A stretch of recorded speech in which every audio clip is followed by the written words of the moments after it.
है त गाइज आज भने हामी कुखुराको मासुको अचार बनाउँदैछौँ। सर्वप्रथम मासुलाई ल्याएर मजाले गर्ने, त्यसमा नुन, बेसार अनि त्यसपछि आवश्यक मात्रामा हामीले त्यो अमिलोहरू हालेर यसलाई मजाले मिक्स गर्ने।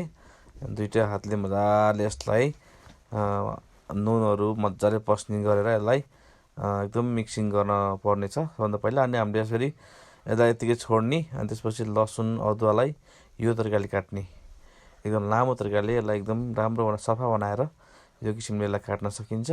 अनि त्यसपछि हामीले एउटा फ्राई प्यानमा चाहिँ सुकेको खुर्सानी, अनि त्यसपछि सुकेको खुर्सानी अनि धनियाँ र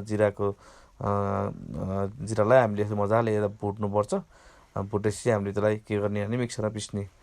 अनि हामीले फेरि त्यो अघि मिक्सिङ गरेर राखेको चिकनलाई यसरी मजाले यसलाई तेलमा फ्राई गर्छौँ। अघि हामीले पिसेको त्यो खुर्सानीहरूलाई पनि हामीले ग्रेडिङ के अरे मिक्सरमा पिसेर राख्नुपर्छ। अनि यो कलर आउने जेलसम्म हामीले त्यो चिकनलाई भुट्नुपर्छ। अनि त्यसपछि हामीले अलिकति तेलमा हामीले काटेको लसुन अदुवालाई मजाले फ्राई गर्नुपर्ने हुन्छ। हामीले अब अघिको तेलमा चाहिँ लसुन अदुवा काटेको हामीले फ्राई गऱ्यौँ, मजाले फ्राई गर्दैछौँ।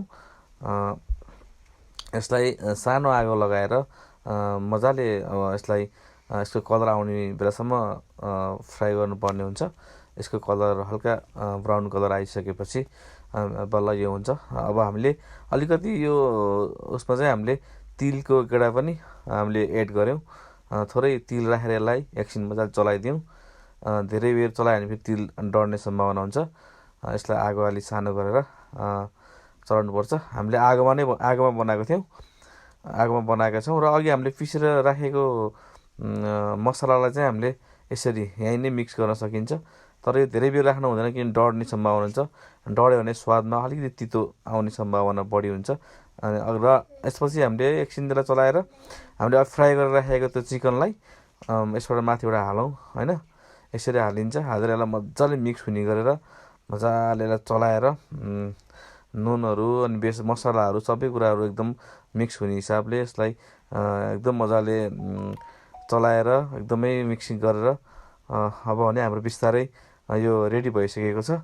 यसलाई देख्न सक्नुहुन्छ, यसको कलरै अर्को भइसक्यो होइन। हेर्नु त, हेर्दै खाउँ लाग्दो कलर भइसक्यो। ल अब भने हाम्रो मासुको अचार चाहिँ रेडी भइसकेको छ। अब भने हामीले यसलाई डब्बामा हालेर, सिसाको डब्बामा हालेर राख्न सकिन्छ।